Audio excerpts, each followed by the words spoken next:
Hey guys, welcome back to the channel, and today we're going to check out a first look exclusive at the new game Enginefall, which is currently in test release on Steam. This will be a first take breakdown of the game before it releases in 2026, and this video specifically will just be a tutorial more or less of what the game entails and how to go about playing it, and the next video will be a gameplay exclusive where we really get into the nitty-gritty aspects of Enginefall and everything the game's about. So make sure to sit back, relax, do all the socials, enjoy the ride.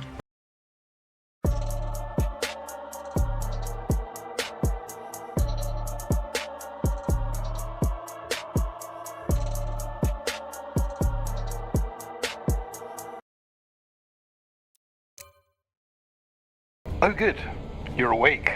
Again. Steady now. Last time you stood up too fast and forgot how doors work.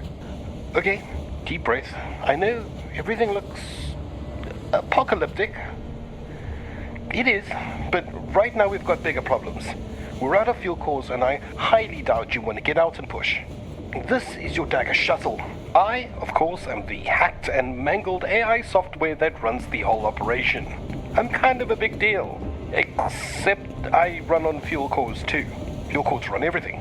Locomotion, systems, upgrades. Lights please. Okay, look to your left. That is a Titan train, a rolling city, an absolute girthy boy. And that tiny speck following behind, that's us. We'll be hunting Titan trains.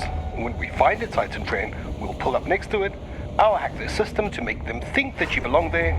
You in return will hop on board. I'll leave. You will fight, steal, and murder your way to the front of the train. Borrow some of their fuel cores. Make it back to an escape area. Summon me. You'll hop on board, and presto.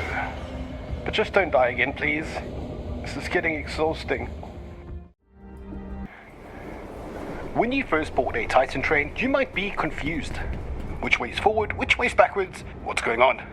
If you look above your health bar, you will see that you are in C9 and Class 4. What does this mean? Well, you are at the back of the train. Bottom of the barrel. Scum of the earth. And each Titan train has multiple different carriages, as well as multiple different classes. To go from carriage to carriage, you need to use something called an airlock. As I enter the airlock, you'll see the C9 become C8. C8, leaving C9. As we leave this airlock, you'll see that you get promoted to third class. You are no longer a bottom feeder.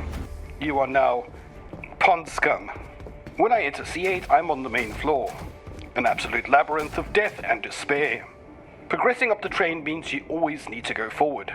There are airlocks at the back and the front of every carriage. But, beautifully voiced narrator, I hear you say, how do I know which direction is forward or backwards? Look out of a window, or something. But the main carriage itself is not the only way to navigate the train. If you are getting beaten into an absolute pulp in Maine, you can always grab yourself a gas mask and head to the gas tunnels. These gas tunnels extend the entire underbelly of the train and serve as an alternate route. But look around, there's even more routes. You have rat tunnel areas, additional hidden airlocks, places where you can build inside the guts of the train. And if you're feeling particularly risky, take a hammer, smash open a vent, and travel on the side of the train like a rock star. You can wander about freely inside your own class with no problem. For example, I'm in carriage 8, and if I want to go to carriage 7, which is forward, I can just use an airlock. Make sure the airlock's green. Never enter a red airlock, unless you want to aggressively work on your tan. Both carriage 8 and 7 are a part of pond scum, third class, so I can travel between them freely. However, if I'm about to leave class 3 and enter class 2, I'm going to need a class ticket. Set yourself up a base, or not, build a crafter, craft a ticket, and open up the new class. To get promoted, you have to set foot within the new class. So the moment I step inside, I am no longer pond scum. As you can imagine, the further you go up the train, the better the resources, the better the weapons, the nicer the locations, and generally less disgusting gross things. You smell that? That's middle class, baby. How to gather resources. There are many ways to gather resources in Enginefall. By default, you spawn with a sledgehammer, equip that bad boy, and hit random things. You will see the collected resources pop up above your health bar. Alternatively, you could literally pick it up off the floor, or you could try a resource dispenser. Now, this one is empty, But if you mosey over to a train information board, you'll see in a couple of seconds the resource dispenser will dispense. But of course the quickest way to gather resources is the resource platform, which I'm going to dedicate a separate short video to. These giant doors are the entrance to the resource platform, and they're available in most carriages. If these doors are closed, head over to a train information sign to see when they're opening. When the timer reaches zeros, the door opens and even a train announcer will let you know. Make your way down the staircase and you'll reach the underbelly of the train. Gather as much resources as you can carry, but be warned, other passengers will also be using these platforms. So watch out for the giant holes in the floor, always watch your back, keep your eyes on the staircases, and farm like you're fighting poverty. Keep your eyes on the timer. Once it reaches zero, the resource platform shuts and purges anybody inside. Now that you have all these resources, you might want to keep them safe by building a base. So, you need to build a base. You've come across a trainload of resources that need protection. Well, luckily you always spawn with a building tool. Equip that to your hotbar and the building tool will show you where you cannot build and where you can. I personally like these little rooms because you can use the train walls to make your base building cheaper. Economy. To seal up this hole, let's start with a foundation. You can see that it costs 5 metal for 1 foundation. If I look next to that foundation, I can start placing more foundations. If I look at the edge of my foundation, I get given wall options, and I can scroll through these options using the mouse wheel. Okay, let's pop on a door. When placing a building piece, it takes a few seconds to get to its full strength. Doors are automatically locked and given a random code. If I go to the keypad and press H, I can view my password or change it to something else. Anyone on my team automatically learns the door code too. Easy access. Let's seal up the other side, shall we? I love the back door. Security. The building tool has many other options too.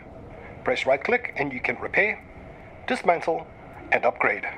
If my 3000 HP door takes a bang, it'll have a small timer preventing you from repairing. This is so that you cannot rapidly repair your base while someone's trying to raid you. You first have to destroy the raider and then repair your walls. Fresh.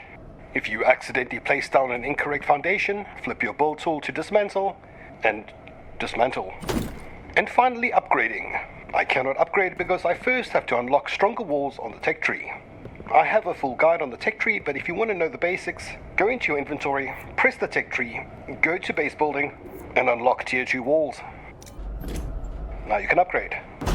Boom! And your 3000 HP cardboard wall becomes something slightly stronger. Beautiful. Be sure to check out the other videos like setting up your base or tech tree technology.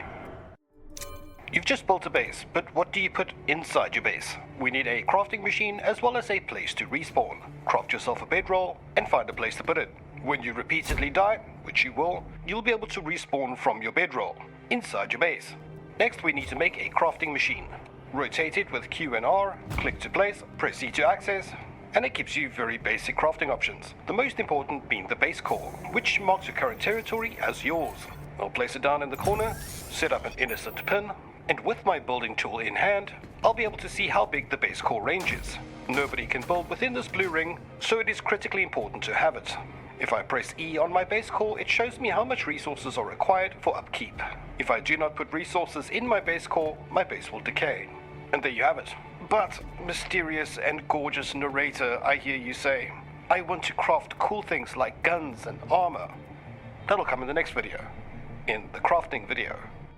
You want to unlock cool things, guns, explosives, armors. In your inventory, you'll have a tech tree tab, with a bunch of categories like weapons and explosives, armor, consumables, etc, etc.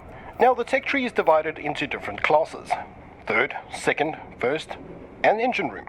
See, currently we're in carriage 8 in class 3. We're at the back of the train.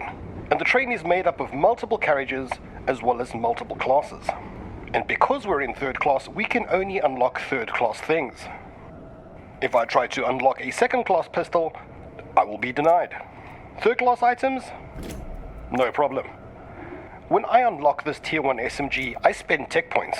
15 tech points. Of my 22 tech points, I only have 7 left. I'll spend a point on a weapons bench, so I can craft my new fancy weapons in the comfort of my own base. So how do we get more tech points? Well, there's a number of ways. Put on a gas mask, head to the gas tunnels, hit this blob of thing, and you will get something called junk. Generic junk. Take that clump to the shopping district, pop it in a recycler, grind it up for parts. Take those parts to the tech point shop, a shop that pays you tech points for giving them various items. Sell it to that machine, and there you have it. 2 tech points. Another way to get a huge amount of tech points is to upgrade your living standards. As mentioned before, I'm in 3rd class. I'm going to craft myself a 2nd class ticket and head for a better life. On your way to higher society, never forget to claim your style points. And because walking upstairs is for plebs, I decide to flex my alpha muscles. That's right, I did that. And when I arrive in 2nd class, I get awarded 75 tech points, but more importantly, I now have the ability to unlock 2nd class items. GG's.